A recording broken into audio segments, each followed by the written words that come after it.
Setiap 5 tahun sekali, Jakarta diterjang banjir besar. Banjir tersebut menggenangi hampir seluruh wilayah Jakarta. Alhasil kegiatan ekonomi, pendidikan, dan kesehatan nyaris terhenti. Puluhan ribu orang mengungsi, kerugian ekonomi membengkak, dan Jakarta lumpuh dikepung banjir. Simak laporan yang disusun reporter Tempo TV, Rio Rizalino berikut ini. Ade Arif terlihat bingung. Mesin motor yang ia kendarai tak kunjung hidup.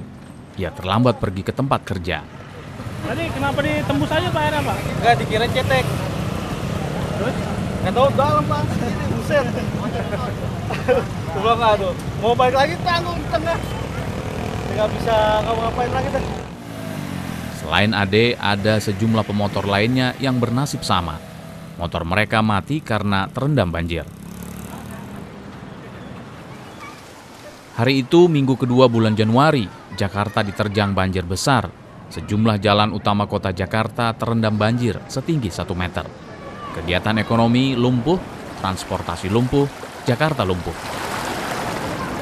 Yang paling terpukul pasti itu retailer. Karena retailer itu begitu dia banjir, hari itu juga dia nggak buka. Retailer ini menyangkut pusat perbelanjaan maupun juga toko-toko yang sifatnya individual. Nah, kalau anggotanya Apindo itu ada di dua-duanya. Sedikitnya ada 78 titik banjir di Jakarta, mulai dari bantaran sungai sampai perumahan mewah. 45.000 orang terpaksa tinggal di pengungsian. Salah satu lokasi yang paling parah terkena banjir adalah kawasan bisnis Kelapa Gading di Jakarta Utara. Ketika banjir menerjang, ratusan toko dan pusat perbelanjaan terpaksa tutup. Kerugian ditaksir mencapai miliaran rupiah. Seperti pusat-pusat perbelanjaan itu paling nggak sehari itu turnover mereka bisa sekitar 25 sampai sekitar 25 miliar lah kurang lebih ya. Jadi ya kalau kita hitung segitu banyak retailer yang terpaksa tutup omsetnya itu ya memang bicaranya cukup besar juga gitu. Mungkin kalau dikumpul-kumpulin semuanya mungkin saya pikir antara 500 miliar sampai 700 miliar sudah pasti ada kerugian di situ ya. Gubernur Jakarta, Joko Widodo, tidak menyangka banjir akan datang sebesar ini. Gubernur mengajak semua warga bahu-membahu mengatasi banjir Jakarta. Jangan lalai gitu loh. Jangan lalai artinya apa? Setelah nanti musim kering kita lupa lagi gitu. Harusnya langsung bergerak begitu musim kering selesai harus bergerak. Jangan kagetnya kalau pas sudah seperti ini. Ya ini alam, tapi apapun kita harus berusaha dan jangan sampai menyerah. Banjir tidak hanya menampar para pelaku usaha, layanan kesehatan juga terganggu. Di kawasan Bendungan Hilir, Jakarta Pusat, Rumah Sakit Minto Harjo terpaksa mengungsikan sebagian pasiennya. Yang menjadi paling besar yang saya rasakan di Jakarta ini dibanding yang kemarin terakhir itu tahun 2007 ya.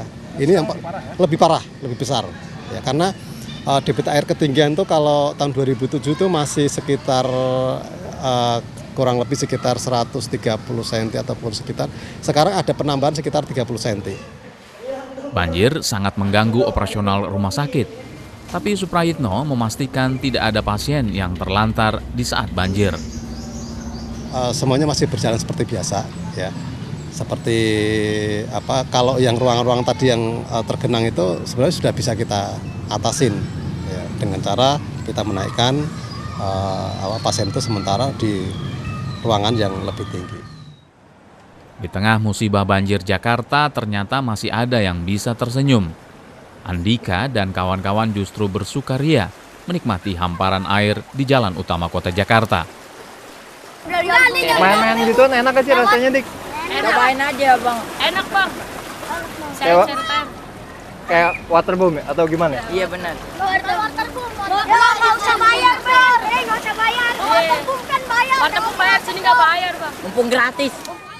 Meski bergumul dengan air banjir, bocah-bocah ini tidak takut sakit. Mereka tetap gembira. Ngapain berenang-berenang di sini? Berenang. Iseng. Main-main. Main apaan emang? Main air gini, berenang.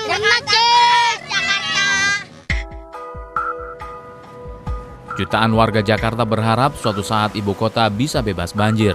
Kondisi seperti ini sudah berlangsung cukup lama dan hingga kini belum ada solusinya.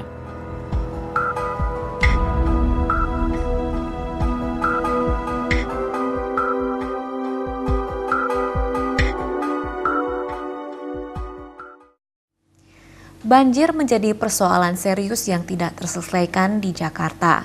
Berganti gubernur, kebijakan untuk mengatasi permasalahan yang semakin kronis itu belum menghasilkan perubahan. Baru-baru ini pemerintah DKI mencetuskan wacana pembuatan deep tunnel atau gorong-gorong multiguna untuk mengatasi banjir. Teknologi ini diadopsi beberapa kota metropolitan di dunia, diantaranya Singapura dan Malaysia. Bisakah proyek ini berjalan sesuai dengan harapan? Simak wawancara kami dengan peneliti yang juga pencetus Deep Tunnel, Firdaus Ali, berikut ini. Ya, Pak Firdaus, ini mengenai rencana Pemprov DKI untuk membangun Deep Tunnel. Ya. Nah, menurut Anda sebagai pengamat atau ahli tata air begitu, ini apakah memang Deep Tunnel ini merupakan solusi efektif untuk mencegah banjir dan juga mengurai kemacetan? Oke. Kita berangkat dari persoalan yang dihadapi oleh ibu kota negara kita. Kompleksitas permasalahan perkotaan kita tadi itu kan ada kemacetan, ada banjir, ada menyangkut masalah air limbah yang tidak punya sistemnya sekarang, dan kita juga krisis air baku sepanjang saat. Yang lain misalkan kita juga tidak punya sistem di mana kemudian di setiap jalan kita itu ada jaringan utilitas terpadu sehingga tidak harus bongkar pasang setiap saat sehingga mengganggu traffic kita. Plus dengan persoalan lain terkait dengan sampah dan sebagainya gitu. Lalu kemudian terkait dengan kemacetan, banjir, yang lain-lain sebagainya, tentunya kemudian seperti saya katakan bahwa ibu kota kita adalah sangat luar biasa sekali. Luar biasa dari sisi populasinya, luar biasa dari sisi sungai yang membebani yang masuk ke dalam jantung kota kita, lalu kemudian luar biasa dari sisi tata ruang yang kemudian sudah tidak karuan ya. Luar biasa dengan disiplin masyarakat yang tidak punya nilai lagi ya. Luar biasa kepentingan yang ada dalamnya tadi. Sehingga kemudian saya katakan berkali-kali bahwa kalau kita merubah setting semuanya kembali, kendati pun tidak mungkin lah, misalkan di hulu kita kendalikan ruang kita hijaukan kembali, lalu kemudian di dalam kota, kemudian ruang terbuka hijau kita yang hanya 9,8 tadi kita boost menjadi 30%, lalu kemudian kita bangun resapan dan sebagainya gitu. Dan kanal-kanal kita yang ada tadi kita kembalikan ke fungsinya. Ya, berarti Deep Tunnel ini tidak akan efektif begitu? Bukan, artinya bahwa kita tidak akan cukup itu saja. Ya kenapa? Karena saya katakan persoalan membangun infrastruktur perkotaan kita terkendala oleh pembebasan lahan. Kenapa? Karena banjir Kanal Timur kita selesaikan 38 tahun lamanya dan sampai hari ini masih ada segmen yang belum terbebaskan. Ya, tapi di tanah kan tidak perlu pembebasan lahan. Makanya kemudian kita harus turun ke bawah tanah karena ruang bawah tanah yang belum kita pakai. Kota-kota besar di dunia, sebut saja mau dia Singapura, mau dia Malaysia, apalagi Manila tetangga kita ya. Saya tidak sebut Hong Kong, Taipei, Seoul dan sebagainya. Mereka sudah go underground. Kenapa? Mereka tahu ruang bawah tanah itu ruang yang bebas dari semua intervensi sosial politik tadi. Memang biayanya lebih mahal. Sehingga saya katakan membangun infrastruktur pengendali banjir yang bisa diintegrasikan dengan jalan tol, bisa diintegrasikan dengan sistem penyedia air baku kita, bisa diintegrasikan dengan saluran air limbah kita, dan bisa diintegrasikan dengan utilitas kota tadi, itu memang sebuah pilihan yang terbaik yang harus dilakukan. Tinggal persoalannya adalah bahwa ini biaya yang sangat besar sekali, tapi kan ada trade-off-nya. Trade-off-nya pertama tidak membebaskan lahan. Kedua adalah kalau kita integrasikan satu sama lain menjadi 5 fungsi tadi, dia akan mengenerate income, revenue. Sehingga ini berbeda dengan kalau kita bangun banjir Kanal Timur, katakan selama 1 bulan dia terpakai, 11 bulan itu idle.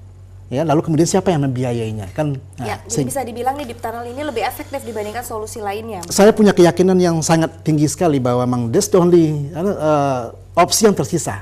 Ada opsi lain, misalkan kalau kita bangun tanggul masif di laut, itu kan lebih pada bagaimana kita mengamankan dari laut. Tapi kan saya katakan, kita punya tekanan dari hulu dan kita punya tekanan dalam kota sendiri. Sehingga 2 hal ini juga harus diadres. Itu. Baik Pak Firdaus, terima kasih banyak Pak. Sama-sama. Ya.